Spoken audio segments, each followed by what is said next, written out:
Welcome back now. If you've ever uttered the phrase, thanks, Penneys. No, thanks, Penneys. Thanks, Penneys. Then you're on the same page as our next guest, who has a great love for the Irish institution, so much that she's written about it. Valerie Loftus, author of Thanks, Penneys, joins us now. That famous phrase. Good morning to you, Valerie. How are Valerie. you? How are you? Great. Obviously, Simon's never uttered it in his Actually, life. now that you say it, we've had it in the panto for the last couple of years. Have you? Thanks, Penneys. Yeah, exactly. Yeah, I have it now. I'm with you now. It's Valerie. like a Sorry, badge of honour, isn't it? Yeah. And as Simon said, it's a love letter to an Irish institution. It is. Where did you come up with the idea to write something Well, about this? I actually worked in Penneys. It's kind of like a lifetime of experience. I worked in Penneys. I was always very into Penneys. I was like a child and a teenager, and I wrote a lot about Penneys in my previous job. I worked for dailyedge.ie, and Patrick from Mercier Press contacted me and was like, you know, we could probably turn this into a book. And I was like, okay. Right. But yeah, we did. And It gave us a great giggle yesterday, I have to say, in the office, and so many of the chapters resonated with so many of, mainly women there, I'm going to be honest with you. Yeah. So, but you do have a chapter on men and do, Penneys yeah. too. And Simon, you can give us your Please, input here. Do they love Penneys as much as we do? They do, but they approach it in a different way, I would say. Like, I did speak to some men to get their opinion on it, and they seem to go for very organised shopping. They need their underwear, they need their socks, but they can also be tempted by the candles and the bits, you know. Oh, the bits. So, but Yeah, it's the mostly bits. very organised. Kind of, they know what they want. They go in to you're get dead it. right. Yeah, we go in with the mission. Yeah. Let's just say that we're no aimless shopping, as I like No. to describe it. I hate to hear the phrase, just pop into Penneys for a minute, because you can wipe away the next hour of your life, basically. Because you get one of the big bags that would literally hold a small car in them, and then you're off, you potter and pootle around Penneys. But Valerie I do has a carve chapter out in the an bags. hour for, you know, if I know that I want a good look, and I want to go to all the floors. You do have to carve out a bit of time. But if we go back to the beginning, I mean, just give us a bit of the history and the background of Penneys, because it hasn't been around for that long in the greater scheme of things. And I think a lot of people forget that it is an Irish company.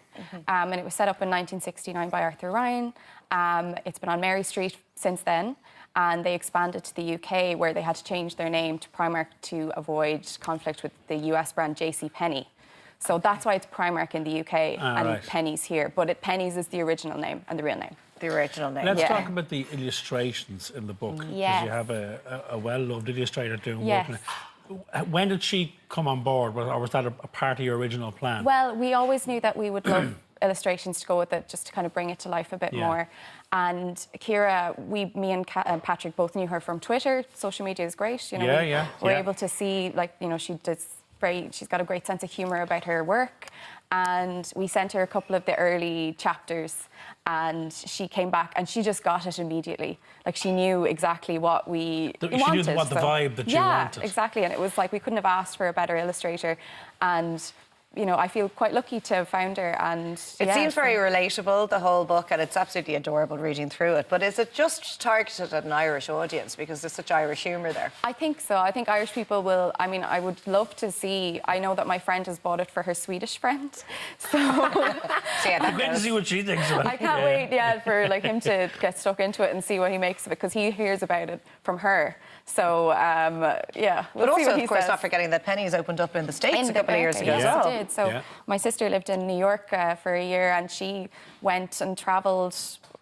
You have to kind of make an effort. It's like a pilgrimage to get there. So she did travel to go and do her penny shop. Valerie, what is it about Penneys that hooks you in? Why do you enjoy, above all other shops, going in there for a poodle around? Well, you never know what you're going to find. Is that what it is, though? Yeah, and it's kind of.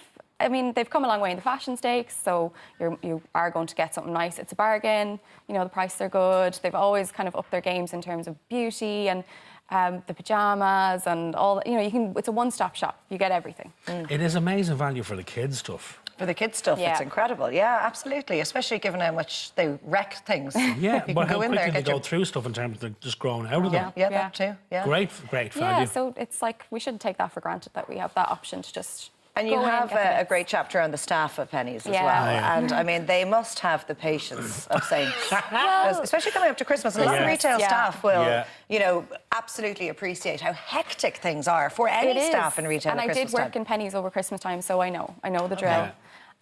It's kind of like the Hunger Games. It's mayhem, isn't it? It's mad. And even, but it's kind of, there's a camaraderie among the staff. Everybody kind of mucks You're in the and trenches gets on. together. Yeah, exactly. And tell us what you mentioned about going down into the stock room, which I said, what? They don't go to the stock room? People are always like, is there another one of these in the back? And I'm like, yeah, but the back is a warehouse. Like, I don't think people really understand this. Size of a football Especially in field, bigger shops, it's huge. So you're like kind of standing there looking around going, oh, I'm never going to find what I'm looking for. So what here. did you do in the past? Come on, Valerie. Take a little drink of water and you collect yourself and then you go back out again. So you couldn't find it? I can't find it. I don't have it in your size, sorry. That's what I did. And also the fitting rooms get a mention. They do, because I think a lot of people are kind of afraid of them in Penneys because... Why? The lighting and the mirrors are... Shocking. They just do something to you that is unhuman. Well, I don't know if it's the problem of the lighting and the mirrors. It's just Maybe that it's normally, trying on clothes at home, you wouldn't have mirrors behind you as well. Your back and your sides. Oh, I get you, right. It could be a bit frightening. I thought they were mirrors like in a circus, like funny mirrors. They kind of are as well. You hope so, yeah. You hope they're warped. They're probably not. Really? So do you not try on stuff then if you were to go to get your bits? Don't do that. No. I just go in. If you're going in for the tracksuit bottom or a T-shirt or whatever, off the shelf, up to the thing, out. Good luck. Yeah. Really? Brutal. It's brutal. Yeah, because it means that it's you a simple go, operation. Doesn't fit me. You have to go back. Yeah, but Simon hit the nail on the head earlier on. He was saying that his lovely lady, if she's saying, I'm popping in for a couple of bits, like in for tights. I think tights is always the one that we use as an excuse. Or just a bit of makeup, as you say. But they've really come ahead of themselves and top of their game in terms of bringing Irish brands, supporting Irish brands. Like tan brands, makeup brands. Into the wider market as well. So, I mean, they are kind of representing us as well. What are their thoughts on the book? Well, we've had a chat with them. I think they're secretly excited. Are they? I'm sure they are. It's all good, isn't it? Yeah, it is. Do you know what? It'd be a gorgeous stocking filler or a present for any family or friend who absolutely loves going into Penneys. Thanks, Penneys. Love it. Valerie, thank you for coming in and sharing your book with us. Thanks so much. Right, Valerie's book, Thanks, Penneys, is in bookshops. You say that all day now, won't you? All day. After the break, how to avoid piling on the pounds over the festive period. See you in a couple of minutes.